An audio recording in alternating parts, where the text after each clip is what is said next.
stop thinking about what's next, tomorrow, later today. Just feel that pressure, that constant feeling of being behind, overwhelmed, the sense that you have to optimize every single second to somehow, I don't know, win against time.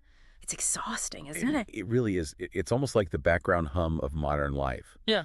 And, it's often fueled by this idea, this sort of lie, really. What lie? The lie that if you just find the right system, the perfect app, the ultimate life hack, then you'll finally get on top of everything. You'll reach that, mythical state of perfect control. It's never actually happened. Never arrives. And that's exactly what the British journalist Oliver Burkeman digs into, especially in his brilliant book, 4,000 Weeks. Time Management for Mortals. And the title itself, 4,000 Weeks, that points to the terrifying core idea we usually try not to think about. Right. We rush around like we've got forever, but the reality is, stark. The average human lifespan is just incredibly short. Yeah. If you live to 80, which is a pretty good run, you've got about 4,000 weeks. 4,000, when you put it like that. It hits different, right? Okay. It's finite. It's a budget, non-negotiable. And once you really let that number sink in, you realize this deep dive, what we're doing today, it's not about finding new productivity hacks. Because Burkeman himself tried all that. Oh, yeah. He was a self-confessed productivity geek for years. But he found that all those conventional tricks, the aggressive prioritizing, inbox zero, all of it, they didn't actually reduce his anxiety. But worse. Often, yeah. They actively exacerbated it. Which leads us to the central paradox we're exploring today. Which is? The harder you try to master your time, the more time ends up mastering you. It tightens its grip. So we're not looking for efficiency tips today. We're going deeper. Exactly. We're aiming for a kind of radical philosophical rethink of how we relate to time, to productivity, and, ultimately, to our own mortality. Yeah. It's about finding freedom by accepting our limits. Okay, so let's unpack this anxiety, this feeling of being constantly rushed, maybe even feeling guilty when we're not working. Where did it actually come from? Because like you said, historical sources suggest this isn't just how humans are. Right. It's a relatively modern condition. Burkeman suggests looking back, way back, before the tyranny of the clock. Think about, say, medieval England. Okay. No iPhones, no Google Calendar. Exactly. Life wasn't dictated by hours and minutes. It revolved around what historians call task orientation. Task orientation. Yeah, basically the rhythms of life came from the tasks themselves. You farmed when the season was right, you cooked when people were hungry, you fixed the roof because it was leaking. The task dictated the timing. So you wouldn't be like, oh no, I'm running late for milking the cow. You just milked the cow until the cow was milked. Precisely. The time it took was kind of irrelevant compared to getting the task done. And accounts suggest that life probably felt, more expansive maybe, fluid. And crucially, people didn't seem to carry the same guilt or dread about leisure time. Because work and rest were just part of the natural flow. Yeah, dictated by seasons, by bodily needs, by the task at hand. It wasn't this separate thing called work time versus leisure time that you had to, earn. But then the clock happened, the mechanical clock. And that changed everything. Suddenly, time became this abstract thing, separate from human events, something you could chop up into tiny equal units, hours, minutes, seconds. Which means you can measure it, and if you can measure it. You can manage it. You can buy it. You can sell it. This lined up perfectly with the Industrial Revolution, of course. And it created what Burkeman calls the resource trap. Time became money. Exactly. And that shift wasn't just economic. It was deeply psychological. Time turned into a resource like coal or timber. And our sense of self-worth got tangled up in how efficiently we use this resource. So if you're not using your time productively, you feel like you're failing, like it's a moral failing almost. That's the feeling, yeah. It creates this constant pressure, this sense that you should be able to fit more in, do more, optimize more. It becomes this rigged game against an impossible standard. Because the standard is basically infinite efficiency, and we're, finite. Exactly. You're trying to pour an infinite ocean of demands into this tiny 4,000-week cup. The anxiety comes from that fundamental mismatch. And this drive for efficiency, for trying to clear the decks, leads straight into what he calls the efficiency trap. Ah, yes, the trap. This is such a key insight. It's the paradoxical idea that the more efficient you become, the more overwhelmed you often feel. How does that work? It sounds counterintuitive. Think about email. You find a new system, you get really fast at clearing your inbox zero. You feel great for a day. But the underlying your colleagues, the demands on your time, it notices you're faster. So what You happens? get more email. You do more email, or Yeah. people expect faster responses. The demands expand to fill the time you saved. You're just running faster on the same hamster wheel. It's like Sisyphus, but with an overflowing inbox instead of a boulder. That's a perfect analogy. Sisyphus's inbox. You push the boulder of tasks up the hill, clear some space, and then whoosh, it all rolls back down, maybe even bigger than before. And that feeling of futility, that it's never done, that's the existential overwhelm. I think so. The sheer volume makes us shy away from the really hard choices, deciding what not to do. We cling to the hope that if we just get more efficient, maybe we won't have to neglect anything important. But that just leads to doing a lot of trivial stuff really fast. Often, yeah. Because we're constantly reacting instead of consciously choosing. We feel this societal pressure, this almost unspoken belief that we should be capable of limitless accomplishment. And speaking of trying to save time, what about all the modern conveniences? Yeah. Grocery delivery, automated everything. Surely that helps. Burkeman argues, not so much. Right. He sees convenience as another potential pitfall within this resource trap logic. Yeah. I mean, you've probably felt this yourself, right? You use some service that promises to free up, say, an hour of your time. Yeah. But does that hour turn into blissful relaxation? Or does it just get filled? It usually just gets filled. Yeah. With other stuff, or just more frantic catching up. Exactly. The time vacuum gets instantly colonized by new demands, often low priority, but somehow urgent feeling ones. Yeah. You never actually feel like you have more time. But he also says convenience can remove something important. He talks about friction. Yeah, this is interesting. Friction sounds bad, right? Yeah, We want things to be smooth, easy. sure. But think about the effort involved in, say, cooking a meal from scratch versus getting takeout, or walking to a local shop versus ordering online. Those little bits of effort, that friction. That's where meaning happens. Sometimes, yeah. It's where you might have a spontaneous chat with the baker, or feel the satisfaction of making something yourself, or to slow down and pay attention. Convenience strips away that friction, and sometimes it strips away the texture and depth of the experience, too. So we trade potentially fulfilling, if slightly effortful, moments for hollow efficiency. That's the danger. We optimize for ease without asking if ease is actually the most valuable thing in that moment. We might be saving time, but losing something more important in the process. Okay, so if the problem is fundamentally about denying our limits, trying to be superhuman, Yeah, then the answer has to involve facing those limits. exactly. Facing them head on. And this is where Burkeman gets quite philosophical, but it's absolutely crucial. It's about facing finitude. Finitude, meaning our limited time, our mortality. Yes. And he draws on thinkers like Martin Heidegger here. Now, Heidegger's ideas can be dense, but the core relevant point is this. We aren't just beings who exist in time, like walking down a road.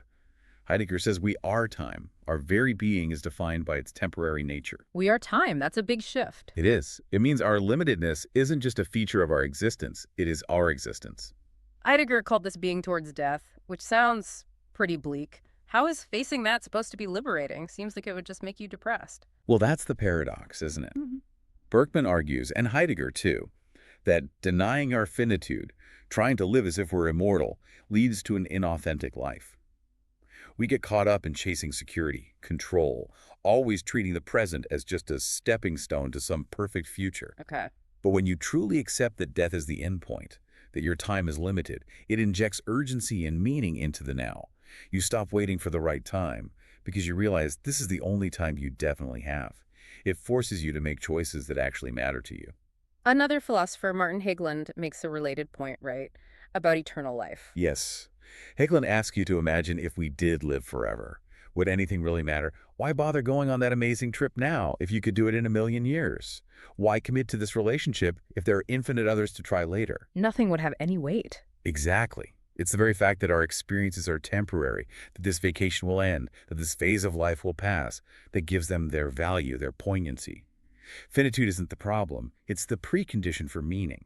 So every choice we make, like choosing to listen to this right now, is also an act of not doing countless other things, a sacrifice. It is.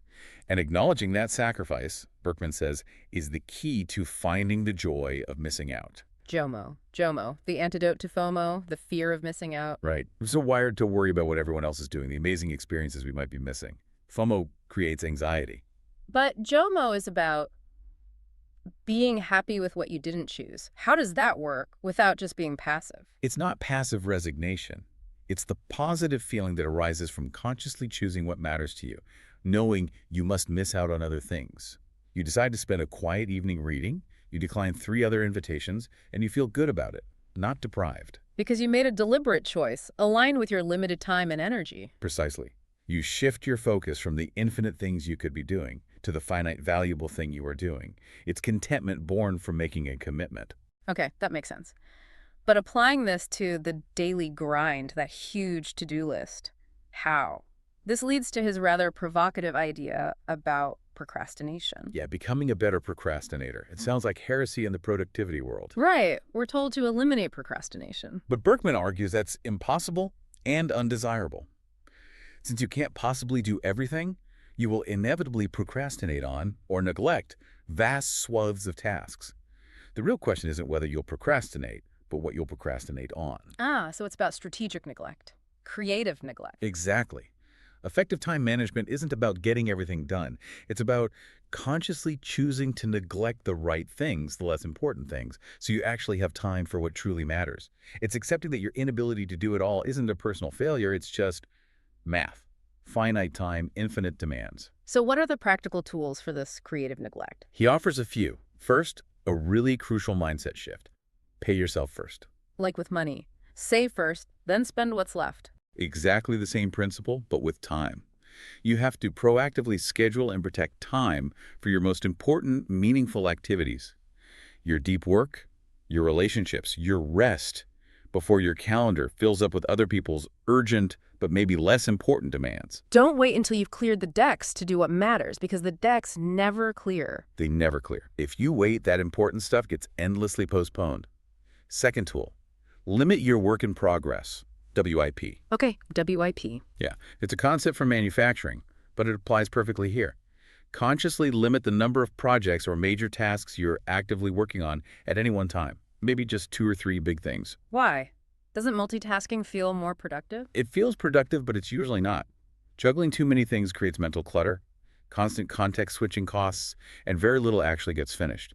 Limiting your WIP forces focus, increases completion rates, and lowers that background hum of anxiety from all the half-done things nagging at you. Makes sense. And the third tool for neglect. This one can be tough. Resist the allure of middling priorities. Middling priorities.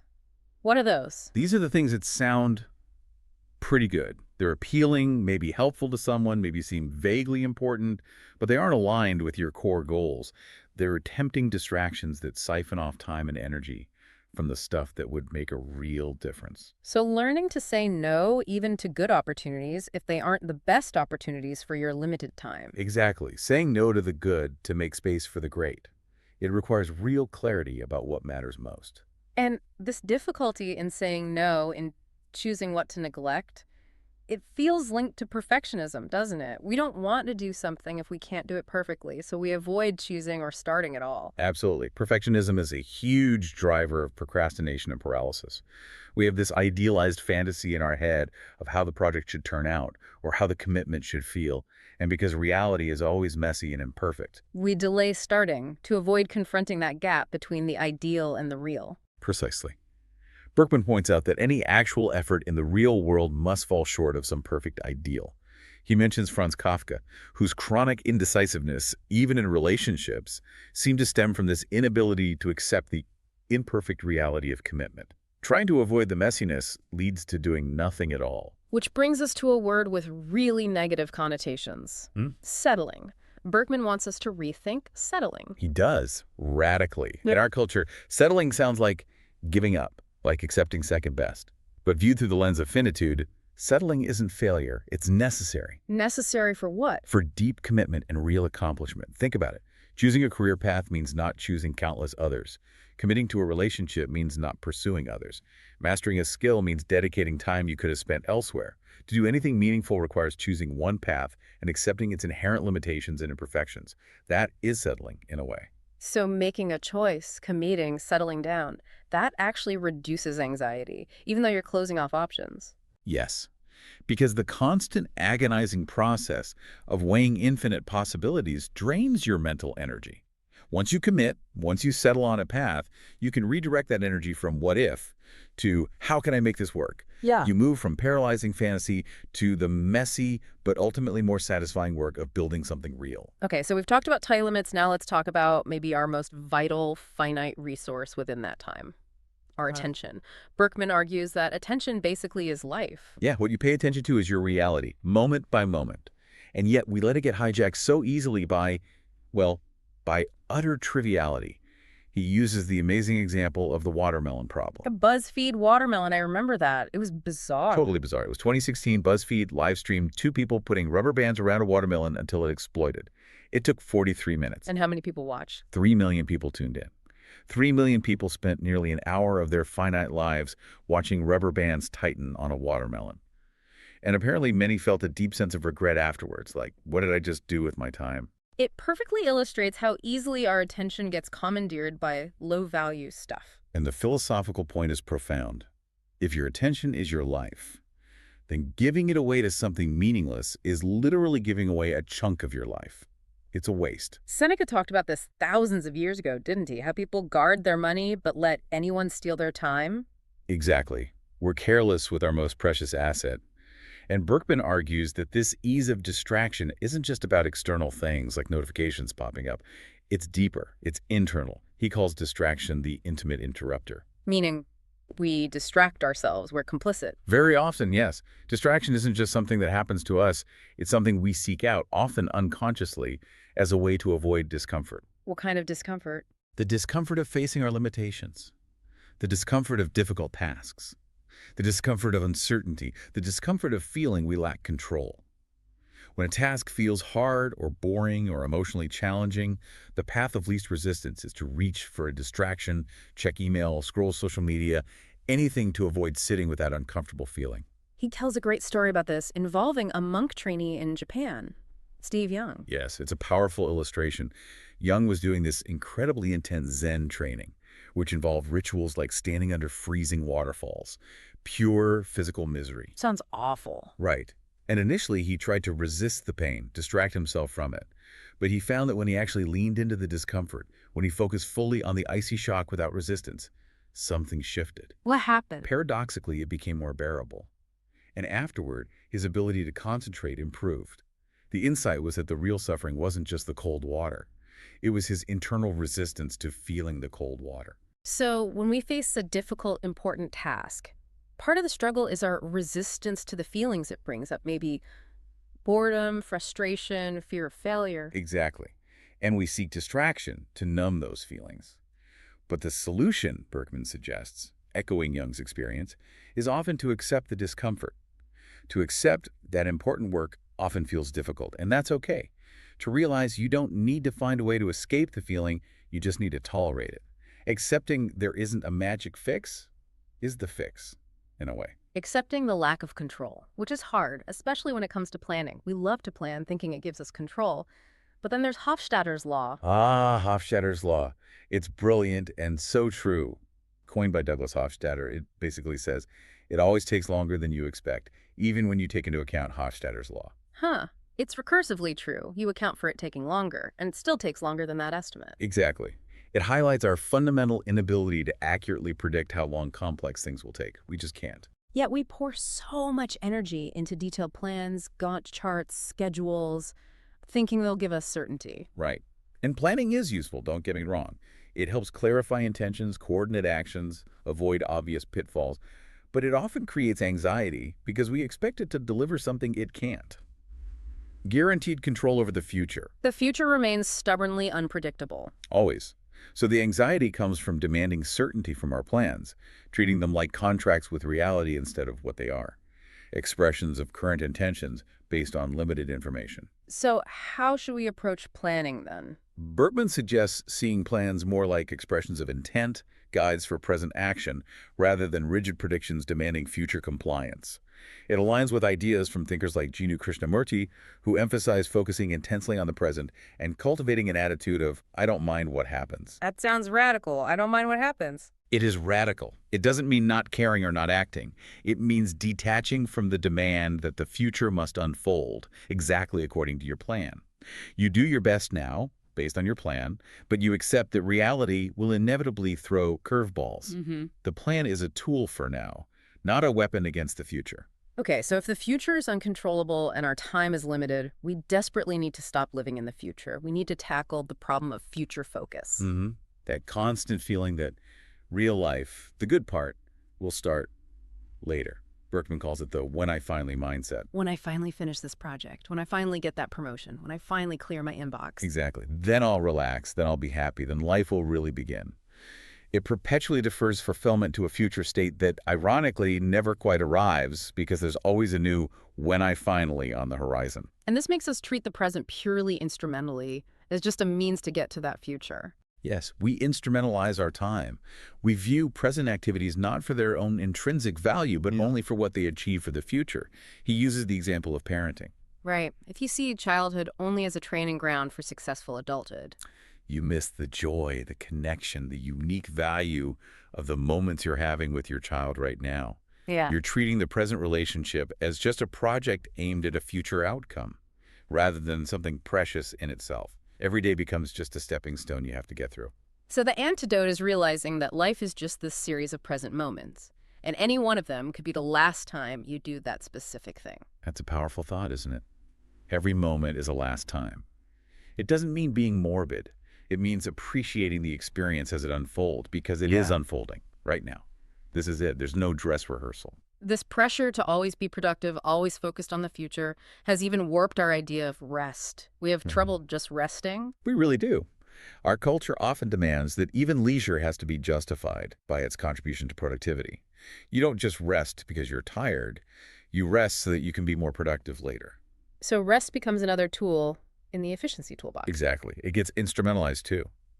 True rest, Burkeman argues, involves embracing atelic activities. Oh, telic. What does that mean? It comes from the Greek telos, meaning end or purpose. So atelic activities are those done purely for their own sake, with no external goal or purpose. Like what? Give me some examples. Like going for a walk just to walk, not to get fit or reach a destination. Playing a musical instrument purely for the enjoyment of playing. Reading a novel just for the pleasure of the story. Sitting on a park bench, doing nothing in particular. Things you do just because. Just because. The activity is the point. There's no other goal. Yeah. And Burkeman argues this is the only way to truly not waste leisure time, by accepting its lack of instrumental purpose. If you're trying to make your hike productive, it's not really leisure anymore. I can feel some listeners squirming at the idea of doing something with no purpose. Where does that deep discomfort with idleness come from? It's got deep roots.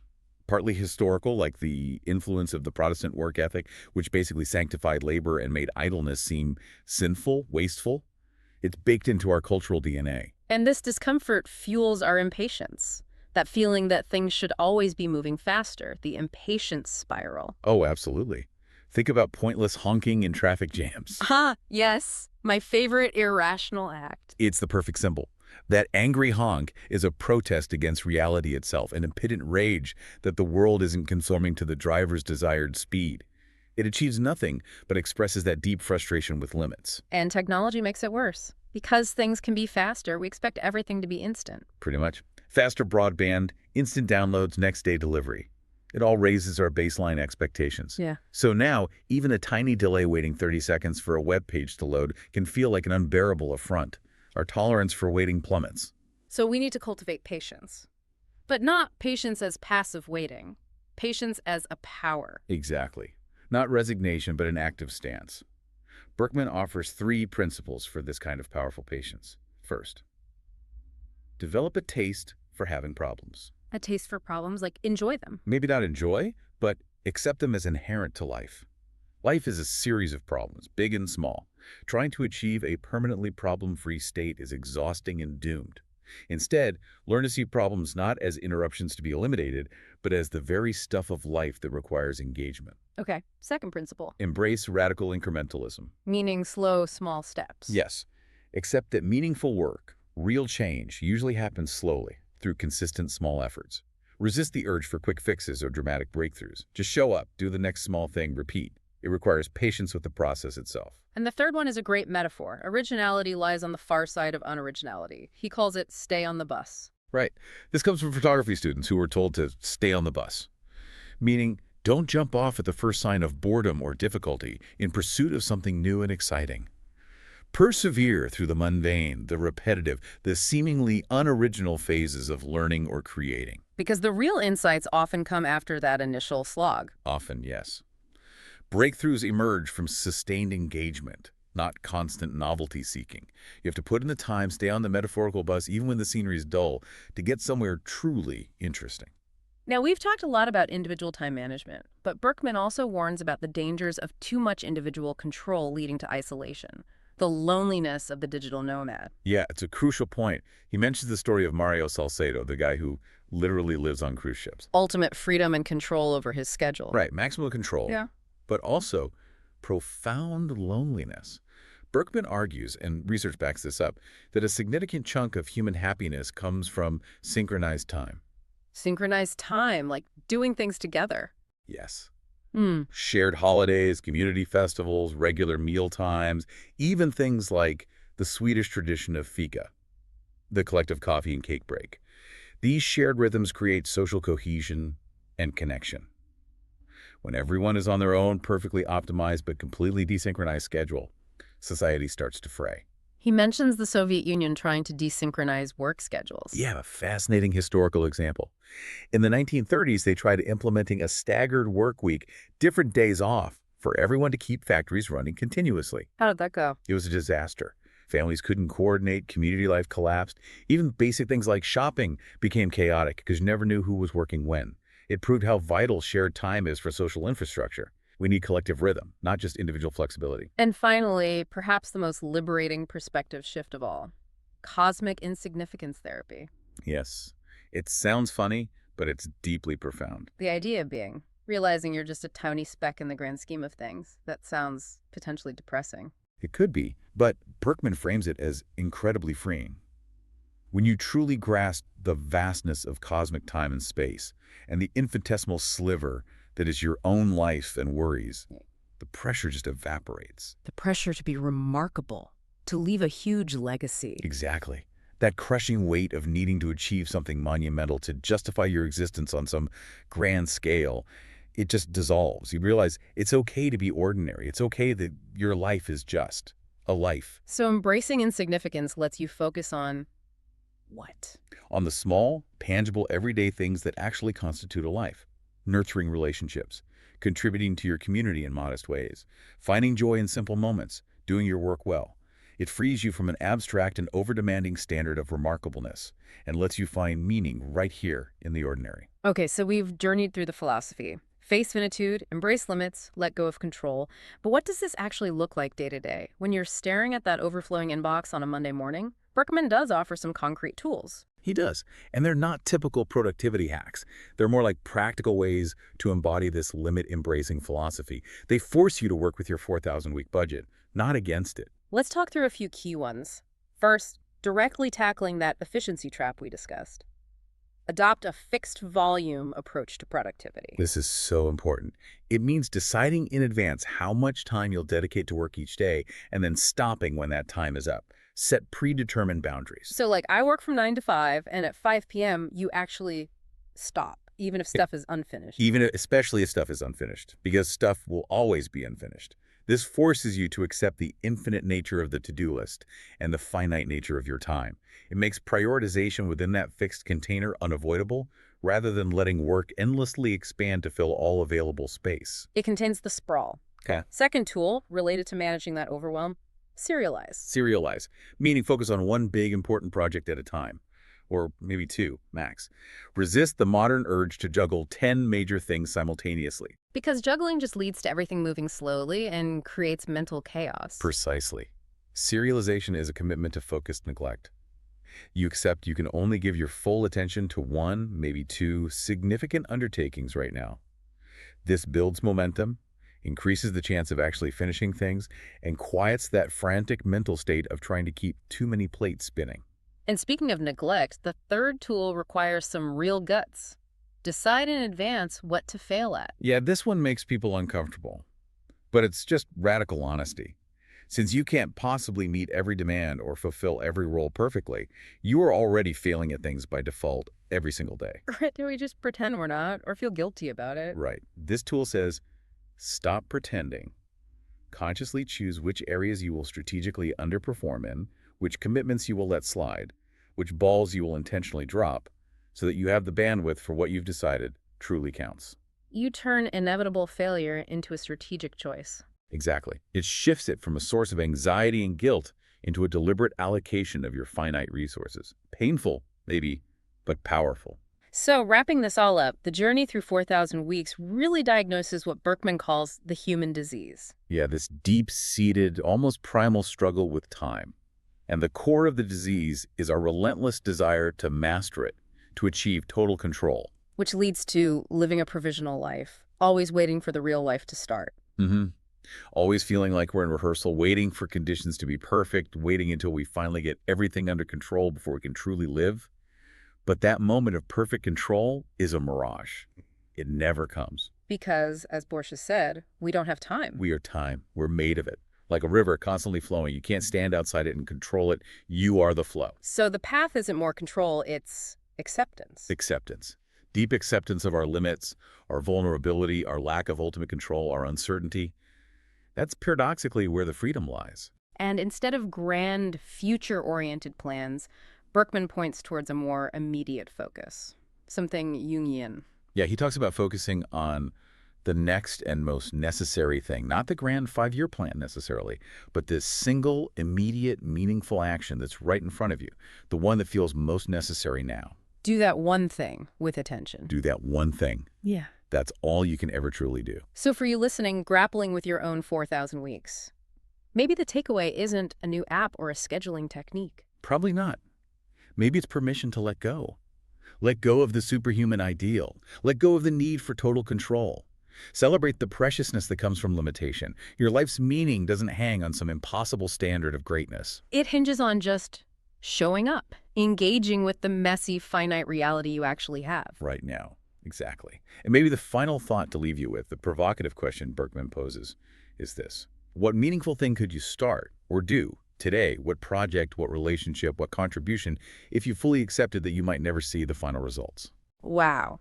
If the value wasn't in the outcome, but purely in the doing. If the value is in the doing, in tackling the next necessary thing, right now, with your limited time, what would you choose? A powerful question indeed. Thank you for joining us on this deep dive into time, limits, and what it means to live fully within them. We'll talk to you next time.